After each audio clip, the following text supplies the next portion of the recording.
Okay, so my name's David Ian Neville. I'm a radio drama producer with BBC Scotland Radio Drama. We're based in Glasgow at Pacific Quay, and we're one of the main suppliers to BBC Radio 4 and other BBC networks.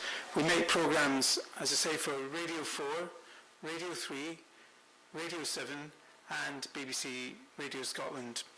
Our main output is for Radio 4, and we cover all the drama slots on the Radio 4 network and all the drama slots on Radio 3. Can I ask you a question? How many of you listen to the radio? Oh, that's good. Nearly everyone. How many of you listen to plays on the radio? Not quite so good. What network do you hear plays on? Or what networks have you heard plays on?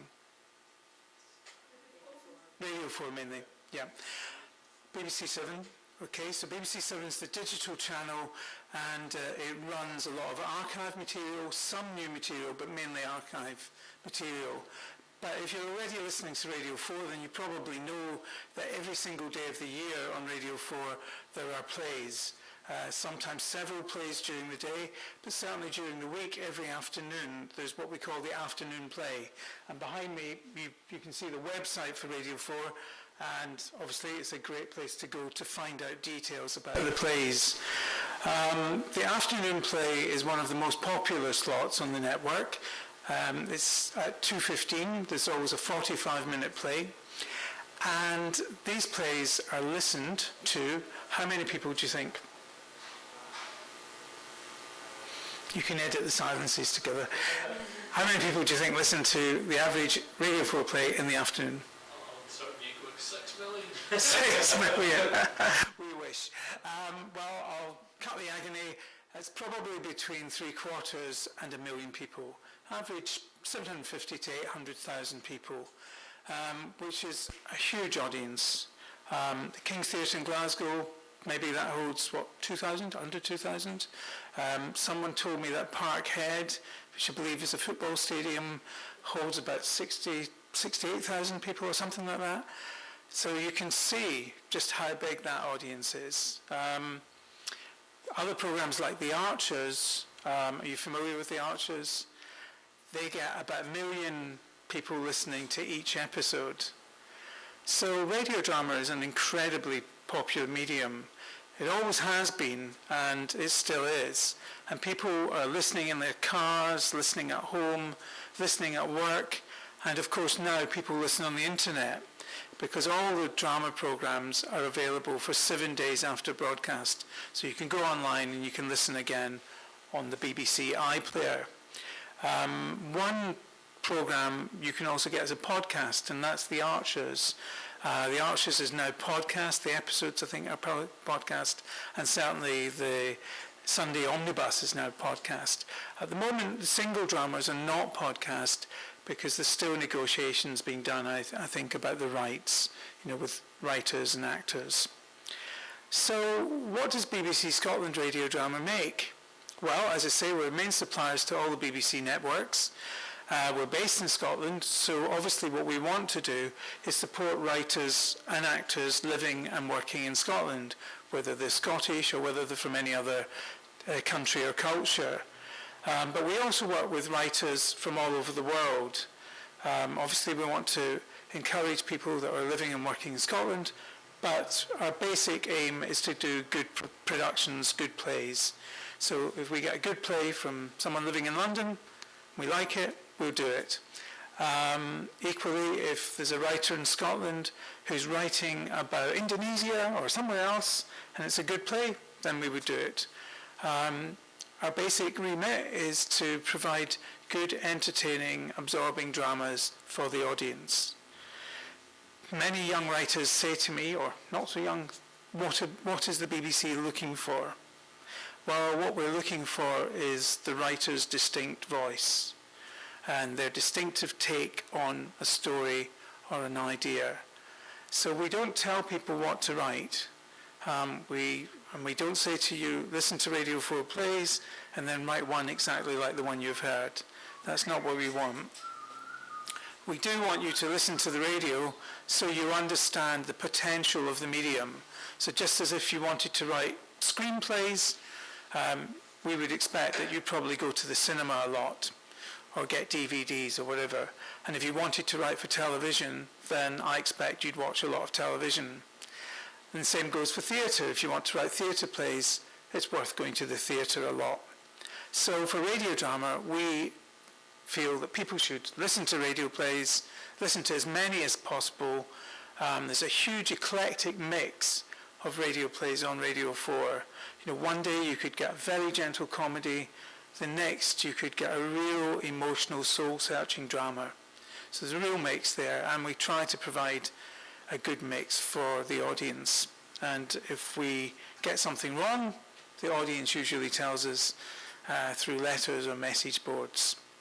So that's a kind of overview of what we do. The department that I come from has 6 producers, and we're all producing. We all mainly produce plays and serials.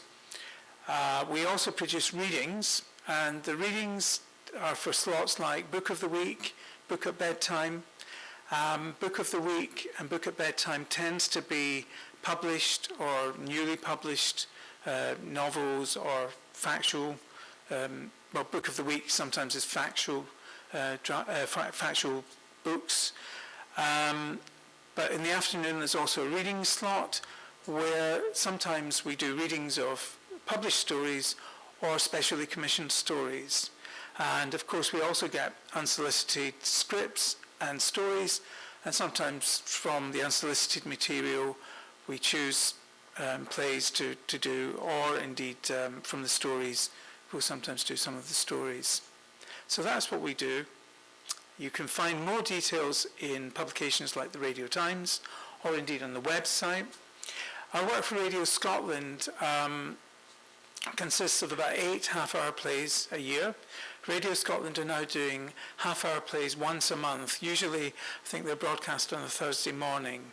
And we're doing roughly about 8 of these productions a year. BBC 7 we sometimes do readings for, or sometimes some of our dramas go on to BBC 7. And Radio 3, we produce plays for Drama on 3, which is the big Sunday night drama slot. And the type of plays that I've done there are the radio production of Black Watch, which you might have heard of. We did the National Theatre of Scotland's production of Black Watch, and that was specially adapted by Gregory Burke for radio. And we also did Fall by Zinni Harris, which was a Traverse Theatre production. So we do a real mix in that slot. And then there's The Wire as well, which is a more experimental slot. And that's the plays in The Wire can be 45 minutes to an hour. To give you an idea of what we're doing at the moment, one of my colleagues has just recorded the first radio version of Willie Russell's play Educating Rita. So that was recorded yesterday and the day before, and that's going out shortly. I've just made a new play called Fireworks at the Villa Lucia, which is going out on New Year's Eve in the afternoon. And it's a new comedy by Paul Mendelsohn. And it's about a struggling television scriptwriter who goes for a New Year's Eve break to the Bay of Naples with his wife. And they're meant to be getting away from it all. But he takes an old dog-eared screenplay, and the first thing that happens is that the bed and breakfast that they're meant to be staying in is full up, so they get bumped to another place, a guest house. And of course he's a bit annoyed with that, he's Mr. Angry really. But as it turns out, this guest house is much more luxurious, but also there is a cult movie director and his wife staying in this guest house. And he cannot resist the opportunity to try and sell his screenplay. But he knows that a director on holiday isn't going to take a script to him, an unknown writer. So he devises this cunning plan to pretend that the screenplay is the real life story of how he met his wife. The only thing is the screenplay is about a psychotic Venezuelan ex-soap star and her psychiatrist. So he persuades his wife to be this Venezuelan soap star, and he pretends to be a psychiatrist. And as you can imagine, it's quite a funny play. So that's an example of one of the things that I've done.